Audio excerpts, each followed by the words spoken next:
What's going on, y'all? So let's get into the tea. It's your girl, motherfucking Goldie Vibe. Bitch, y'all know who the fuck it is. Trust. So let's get right to get going. So let me basically tell you the number one way how you can stop any addiction or any habit or whatever you want to call it. You know what I'm saying? Trust. Get right to get going. Trust. So the number one way, let's jump right into it. Trust. Let's get into the tea.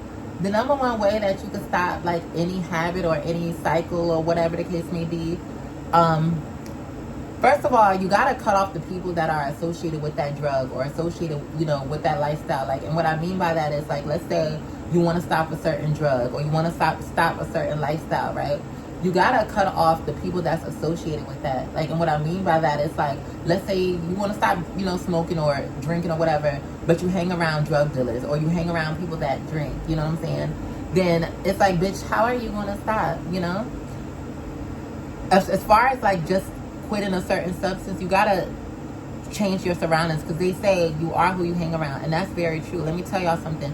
You really are who you hang around in a certain sense, because if you're stopping a certain lifestyle but you're still surrounding yourself by people in that lifestyle, then you're never going to prosper. You know what I'm saying? So I see certain people asking me this and stuff like that. Yeah, it's doable. You can stop using a substance. You can stop using a drug. You can stop drinking. You can stop whatever you feel like you're addicted to, and you want to stop doing that addiction. There is hope for you, bitch. You can stop it. You can quit it. It's not undoable. You can quit it, and it is ways to do it. You know what I'm saying? Just think about this. You was born in this world without it. Clock that T. Get into the T. You was born in this world without it. So just know that you don't need it. You know what I'm saying? The best way that because I know a lot of people say as far as my story and stuff like that, a lot of people be wanting to know Goldie, how did you stop using and stuff and stop whatever the case may be? Bitch, no shit. It's easier said than done, but literally you have to, the number one thing in order to stop a certain cycle or whatever the case may be, you have to want to stop. Everybody could tell you to stop, but you have to want to stop in your heart. You have to be dedicated to it. You have to want to stop in your heart, and it's doable. Let me tell y'all this story. Let's clock the T. Let's clock it. So basically, I used to be addicted to a certain substance, and I used to do that substance every day, and I used to hang around just people that did it and stuff like that. But once I stopped using that substance and I stopped doing it and stuff like that, it's I kind of got back to my senses, and I kind of got back to seeing how fun this world is in a certain sense, because what a lot of you don't realize is when you're caught in a certain cycle or you're caught in living a certain lifestyle, doing drugs all day, a lot of people don't realize that those drugs add to your depression. Let's say if you're depressed, right, and you do a certain substance because you're depressed or whatever the case may be, people think that it's numbing the pain for depression, but it's actually not, bitch. Plot twist, bitch. It's adding on to the pain. So when you're thinking oh, okay, well, I'm depressed, I'm going through things, so I'm doing such and such to better myself. No, bitch. That substance that you're doing, whatever mood that you're in while you're doing that drug, it's going to amplify that mood, most likely. So what that drug is doing is amplifying your depression, actually. You think it's curing it, and you think it's a scapegoat, but bitch, plot twist, clock the T. It's actually not an scapegoat, bitch. Wake up and smell the coffee. It's not a plot twist. It's not, excuse me, it's not a scapegoat. It's actually making it worse because it's adding on to it. Clock the T. So, but yeah, but that's the number one way that you can always remember to yourself, you came in this world without it. There was a point in your life that you didn't use it, that you didn't know about it, and you were still living your everyday life. So get back to that mindset.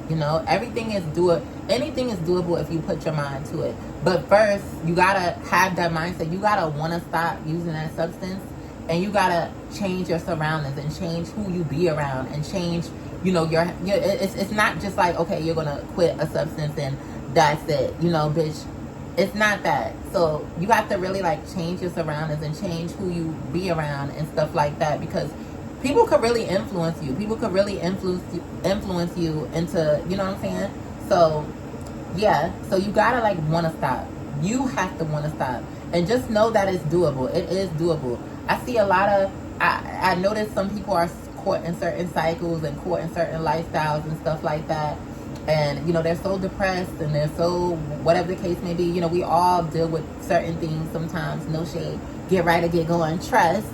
We all deal with certain things, but like it's doable to stop, because once you stop using a certain substance, you see how much of a clear mind you have. Really, you really see how much of a clear mind you have. You see how much of a clear mind you have. You see how much you come back to your senses. Okay, clock the T, bitch. You come back to your senses. So like, just remember, I don't know who this word is for, but I felt this word like really heavy on my spirit, really heavy on my soul. It is doable. You're not alone, and it is doable. Deep down inside, whoever this is for, I know that you probably want to stop a certain lifestyle. You probably want to stop a certain substance. Bitch, I'm here to tell you it's doable. But it starts by you wanting to want to do it. Everybody could tell you, oh, you gotta stop. But you have to want to stop. That's what it starts with. You being dedicated to it and you being committed to it, bitch. You wanting to stop. So that's what it starts with. So after you enable that and you come to that conclusion that you want to stop and this is what you're committed to, then you have to follow the process, like cutting off people that's affiliated with it. And now what I mean by that is, even if you tell certain people what it's given, you tell certain people like you don't do that certain drug, and they're not honoring you. And what I mean by honoring you, like they're not like they're still doing it around you, or they don't care to do around you. Cut them bitches off, because they're going to bring you back down into that lifestyle. You're never going to grow hanging around people that's affiliated with the lifestyle that you're trying to get out of. Clock that T. So, yeah, stay committed, change your surroundings, and be determined. What I mean by being determined is you could do it. You really could do it. Substance, like, cancel it out, Let's say, like, and what I mean by canceling it out, let's say, like, a person's addicted to such and such, right? Cancel it out. Find another hobby. Find a habit to cancel it out. You know what I'm saying? Replace it is what I'm saying about it. And when I say replace it, I don't say replace it with another substance, but just replace it with a hobby, or replace it with something else to do, because there's so much things to do in this world. Wake up and smell the coffee. I don't know who this word is for, but it's your time, bitch. It's your time. Whatever substance that you're trying to stop, I'm here to tell you it's possible. It's doable. Bitch, you got my stamp, bitch. No shade. Get right and get going. Trust. You got my approval. So it's doable, but you have to want to do it. Clock that T. And I'll be seeing you later, my babies. Get right and get going. Trust.